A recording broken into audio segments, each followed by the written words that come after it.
গত ৭ October Israel ভূখণ্ডে গাজায় ক্ষমতাসীন সশস্ত্র ইসলামপন্থী রাজনৈতিক গোষ্ঠী হামাসের হামলার পর ওই দিন থেকেই গাজায় অভিযান শুরু করে ইসরায়েলের প্রতিরক্ষা বাহিনী আইডিএফ অভিযান শুরুর পর হামাসের প্রতি সংহতি জানিয়ে ইসরায়েল লেবানন সীমান্ত থেকে উত্তর ইসরায়েলের বিভিন্ন সামরিক স্থাপনাকে লক্ষ্য করে রকেট হামলা শুরু করে হিজবুল্লাহর এসব হামলার জবাবে ইসরায়েল লেবানন সীমান্তে ও লেবাননের অভ্যন্তরে বেশ কয়েকবার বিমান ও গোলা হামলা চালিয়েছে আইডিএফ।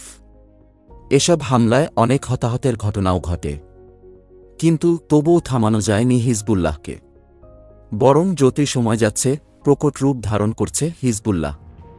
সম্প্রতি ইসরায়েলকে লক্ষ্য করে ৭৫টি রকেট ছুড়েছে হিজবুল্লাহ। এই রকেট হামলায় ২ জন সামান্য আহত হয়েছেন।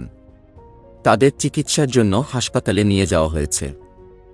আহত ২ জনের বয়সেই ৬০ বছরের কাছাকাছি। লেবাননের সশস্ত্র গোষ্ঠী হিজবুল্লাহর হামলায় ব্যাপক ক্ষয়ক্ষতির কথা স্বীকার করেছেন ইসরায়েলের প্রতিরক্ষামন্ত্রী ইয়োভ গ্যালান্ত। শুক্রবার ১৭ মে জেরুজালেমে এক অনুষ্ঠানে দেয়া বক্তব্যে গ্যালান্ত বলেন, হিজবুল্লাহর সঙ্গে সংঘাতের জেরে যে আমাদের ব্যাপক ক্ষয়ক্ষতি হয়েছে তা অস্বীকারের কোনো উপায় নেই এবং আমরা এটা বুঝতে পারি, কিন্তু যে গত কয়েক মাসে যত সন্ত্রাসীকে আমরা হত্যা করতে পেরেছি সেই সাফল্য কম নয়। বর্তমান চলমান যুদ্ধের মধ্যে ইসরায়েলের উত্তরাঞ্চল লক্ষ্য করে হিজবুল্লাহ যেসব হামলা চালিয়েছে সেগুলোর মধ্যে এটি অন্যতম বড় ছিল। এদিকে ফিলিস্তিনের জন্য বড় কান ঘটিয়ে ফেলেছে স্পেন।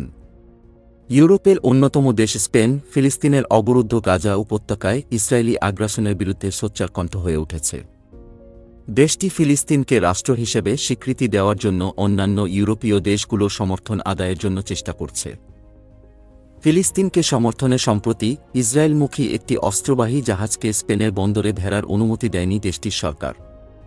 বৃহস্পতিবার ১৬ মে স্পেনের পররাষ্ট্রমন্ত্রী হোসে ম্যানুয়েল আলবারেস এক সাক্ষাৎকারে এ তথ্য নিশ্চিত করেন। এই প্রথম ইসরায়েলমুখী অস্ত্রবাহী জাহাজকে ভিড়তে দেওয়ার অনুমতি দেয়নি স্পেন।